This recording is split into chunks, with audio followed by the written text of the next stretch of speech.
Okay, hello and good morning, everyone. Welcome to JFD Traders Espresso with me, Darius Anucauskas.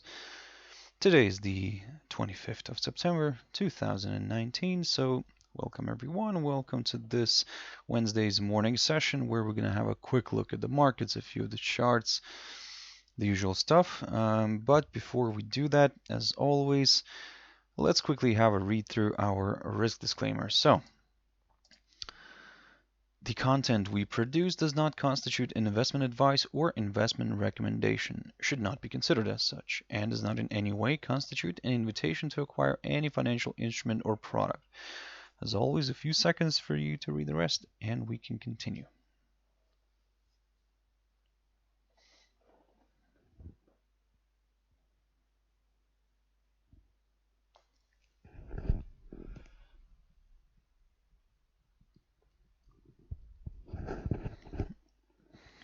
So, also, just before we jump into the charts, quick mentioning of our JFD YouTube channel here, to which you can always subscribe to in order not to miss any of our upcoming videos, and of course our JFD Bank website and specifically our JFD research page, which you can check out on a daily basis. Yep, there are some different material to read through.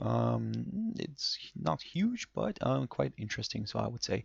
So have a look at this one, guys. I mean, I hope you like it, and yep, feel free to check us out here on jfdbank.com, and then click on the tab research here and go into JFD research. So, but right now, let's jump into the charts. Now, the first one I want to touch on here is the EURUSDCAD 50. Now, you don't look at this one very often, but it's quite interesting.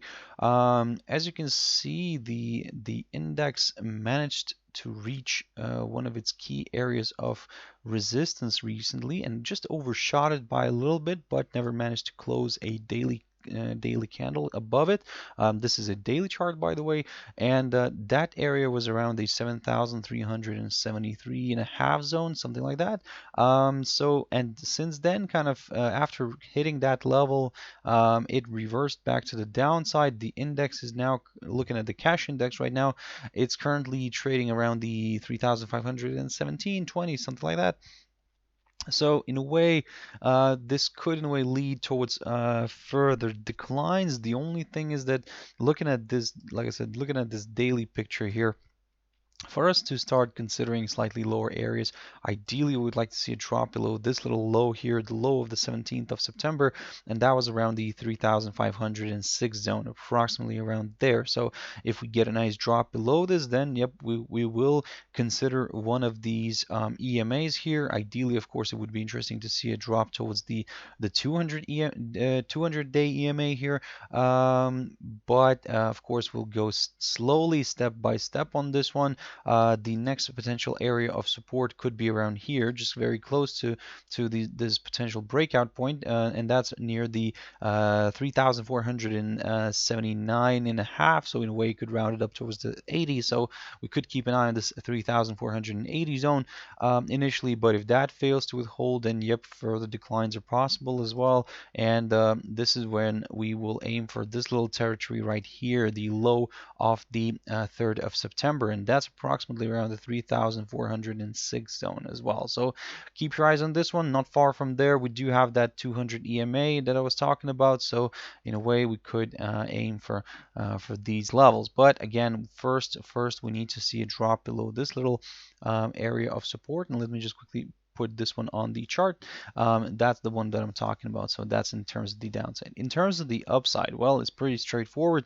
Basically, we need a push above this barrier right here, this recent high.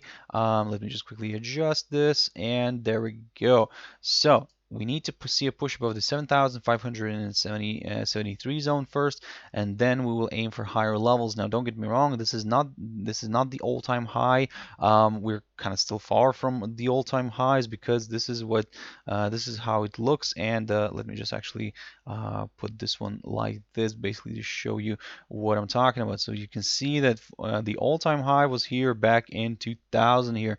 So for now, I mean, looking at this picture, you can see This is looking at this monthly chart, by the way. You can see that we could even say that maybe it's a bit of a squeeze here. Maybe it's coiling up a little bit, but again, of course, the monthly chart suggests that there's still some room left for the upside. It could, in a way, travel higher, but again, before we could examine that that upside, we need to see that nice good break above the 3,573 zone. So, and only then we will aim for these slightly higher levels. We'll aim for this level first here near the 3,592, or just a little bit actually higher. There we go. Let me just quickly up. There we go.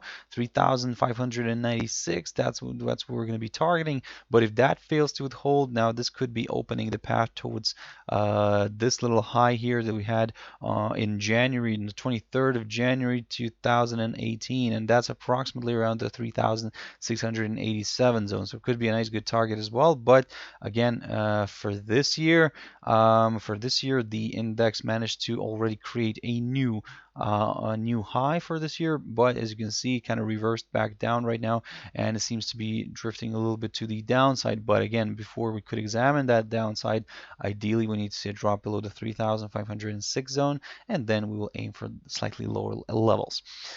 Gold. I looked at gold this week. I talked about it this from the beginning of this week, basically, and what I was saying that, and let me actually jump back into a 4-hour chart on this one. What I was saying, basically, we need, if we get a nice rebound from this 1512 zone, which the commodity managed to break last Friday, we could see a bit of a retracement. We got that. It traveled higher. It tested one of our key areas of resistance near the 1525. It reversed back down a little bit again. It corrected up to the downside, and then yesterday it accelerated higher again. So, and managed to reach our target near the 1533 zone, 33, 34 area, approximately around there. So managed to get a nice hit. So from now here it is going to be very interesting. So in a way, what we're going to do here is we're going to wait for a clear break above this area right here, this 1534 zone. This is what it could do for the bulls, as a break above this would confirm a forthcoming higher high, and we could then target areas like the 1550 or even the 1557, which is marked by the near the high of the 4th of September. So, and to be honest, the current highest point of September as well. So again, for now, guys, be very careful. Yes, it retraced back down. It's currently sitting at above its pivot, or should I say bang on its pivot. So in a way, if this, let's say, starts sliding back down, for us, let's say, to consider slightly lower areas, maybe like a bit of a correction here to the downside, maybe towards this upside line here, taken from the low of May, if I'm not mistaken. Let me just double check that quickly. So this line has been running here from the low, from the 30th of May, from the low of the 30th of May. So in a way, if we see this one drifting back below the pivot and dropping below the 1525 zone, then we will consider a possible move towards this area right here, this 1512, and this upside line. This is what we're going to aim for as well. But as I said, we need to see that drop below the 1525 zone before we could consider such a move. Again, don't get me wrong, if this upside line starts breaking, then yep, this could look bad for the bulls, and the bears could kind of take over here. The only thing is that for us to get comfortable with much lower areas in the medium term, ideally we would like to see a drop below the 1484. But that's quite a big of a move here. So let's go step by step. First, let's see what he wants to do with the 1525 zone. If it stays above it, then we could aim higher, but let's be on the safe side and wait for a confirmation break. And ideally, we would like to see a push above the 1534 zone. Let me just quickly adjust this level here. So even 1535 could be the more interesting level here to watch. So in a way, a push above the 1535 could do the trick here for the bulls, as this would confirm a forthcoming higher high on the shorter time frame, and yep, we could aim higher. Ethereum. I've looked at this one and I talked about this one on Monday and actually on Monday and yesterday in my morning video as well. And basically what we've got here ourselves is a nice drop. So this morning the drop happened and basically drifted all the way down here. And let me actually just probably get rid of this right now here just to kind of have it wider. So basically it drifted lower, and this is what I was talking about. Then if we see a drop below the 195.96 zone here, this would also place the crypto below its 200 EMA on the 4-hour chart, and we could then target areas like the 188.88 and a half or even lower. As you can see, this was just a temporary obstacle for this crypto, and it sold off heavily, and it managed to reach this little territory right here near the 152 and a half zone. So again, the more interesting fact here is that it overshot this area of support. And let me just quickly put this one on the chart, roughly around here. It overshot it, but this 166 zone, but quickly kind of tried and quickly got back above it. So as you can see, neither of the 4-hour candles kind of stayed below it. So of course, this gives a bit of hope for the buyers. The only thing is that the scenario that we're keeping in mind right now, it could be this. Basically, we could see maybe a bit of a retracement back to the upside, but still, to be honest, we're looking more on to the downside, and especially if it struggles to push above this little territory right here near the 175 or 176 zone. So if it struggles to push above that, then we could see another leg of selling, especially if it drops again below the 166 zone. So then we'll target this recent low near the 152 zone, and then we'll take it from there. But again, for now, that's the kind of the game plan. If it pushes above the 176 zone, and let's say if it stays above this and it closes a daily candle above this level, then I mean there could be some hope here for the buyers. We could maybe see this one pushing back up here, maybe towards the 200 EMA here on the 4-hour chart, and then we'll take it from there, because like I said, this one is a very tricky one. So let's see how this is going to play out. But for now, for those who are more on the cautious side, what you could do here is wait just for a drop below the 166 zone and then aim for lower levels. For those who are more on the riskier side, well, keep an eye on this 176 area, approximately around there. If it holds, or even this pivot hold, if this pivot point holds today, then we could see another round of selling. But again, still probably we would need to see a drop below the 166 zone just for that extra confirmation in order to kind of consider further declines. And like I said, if it decides to push above the 176 zone, and if it stays, let's say if a daily candle stays above the 176, then yep, we could potentially consider a larger correction towards the 200 EMA on the 4-hour chart. So keep your eyes on this one. AUDNZD. So the New Zealand dollar kept its, the RBNZ kept its interest rate the same. So we had a positive reaction on the New Zealand dollar, and this is what I was talking about yesterday in my video where I was covering AUDNZD, and basically what I was saying that in order for us to consider further declines, we need to see a drop below the 1.0745 zone, and then we could aim for these lower levels. One of the more important levels that we're targeting here is going to be around the 1.0672, 73 zone, approximately around there, and probably by the time it could travel here, it probably could test the 200 EMA here on the 4-hour chart. So for now, we're more bearish than bullish. In case this suddenly reverses and travels back above the 1.0745, yes, you could start looking at some higher levels. The only thing is that probably just for that extra kind of confirmation, maybe wait for a push above the 1.0765 zone, and then kind of potentially consider some higher levels, but still be very careful, as we could turn around quickly and push back down. So for now, this is the situation. This is the game plan. Let's see how this is going to play out here on AUDNZD, and then we'll pick it up later and see how it performs. USDCAD, also something that I've recently talked about, and I keep talking about this little range here that we've got.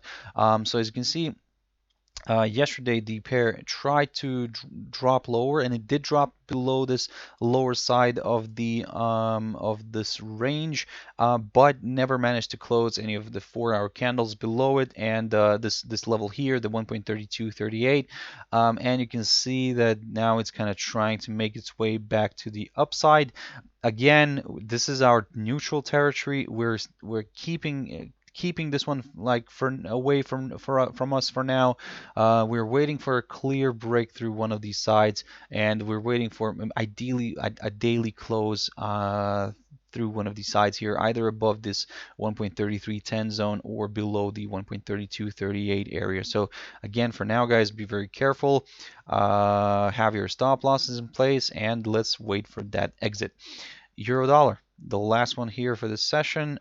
So it had a nice run yesterday, so this is what I talked about yesterday as well. And basically, we need to see a nice good break through one of the highlighted areas here before we could examine any like further directional move. So the drop below the 1.0983 could in a way do the trick for these sellers.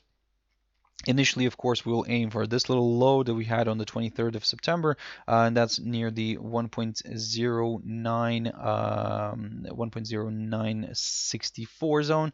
But if that fails to withhold, then yep, further declines are possible, and this is where we will aim for the current lowest point of September near the 1.0924. So, but as you can see, yesterday the pair drifted higher, tested the 1.1024 from underneath, but failed to push above it. And this level here for us becomes still well, it doesn't become, but it still is the same important kind of level that we're keeping a close eye on. If we get a nice pop above this, this could open the path towards slightly higher levels, because as you can see, we're still below this downside resistance line taken from the high of June. In a way, again, like I said, if we get a push above this 1.1024, then yes, we will aim for the downside line initially, and then we'll take it from there. If it wants to break that, that's wonderful. It will also place the rate above its 200 EMA here on the 4-hour chart, and then we could start considering higher levels if we slowly move above the 1.1075, and then just for that extra confirmation, a push above the 1.1110 could in a way do the trick here for more buyers. So I do apologize for the amount of lines here and the amount of arrows, but this is what I've tried to show here. Basically, yes, we'll go step by step. If we get a push above the 1.1024, we'll be very careful. We'll target the downside line and the 200 EMA. But if this gets broken, the 1.1075 level gets broken, then we'll aim for the next key area of resistance near the 1.1110, and then we'll see how it performs around here, because it might get a hold up, and we could see maybe this one reversing back to the downside again. So that's why I have my arrow only up until here. If this level then gets broken, the 1.1110, now this is where it could become very exciting for even more buyers, and we could see this one drifting to the upside. So for now, be very careful. This little territory where it is right now, it is more of a neutral one, so we're keeping a close eye on these potential breakout points. So let's see how this is going to play out, guys. Okay, guys, I really hope you found it useful. Thank you very much for sticking around and watching it till the end. If you want to join me later on today at my Traders Tea Time, as always, that's 13:15 GMT. But for now, I hope you have a beautiful trading day, guys. And like I said, I'll see you later in my Traders Tea Time at 13:15 GMT. Thank you very much, and bye-bye.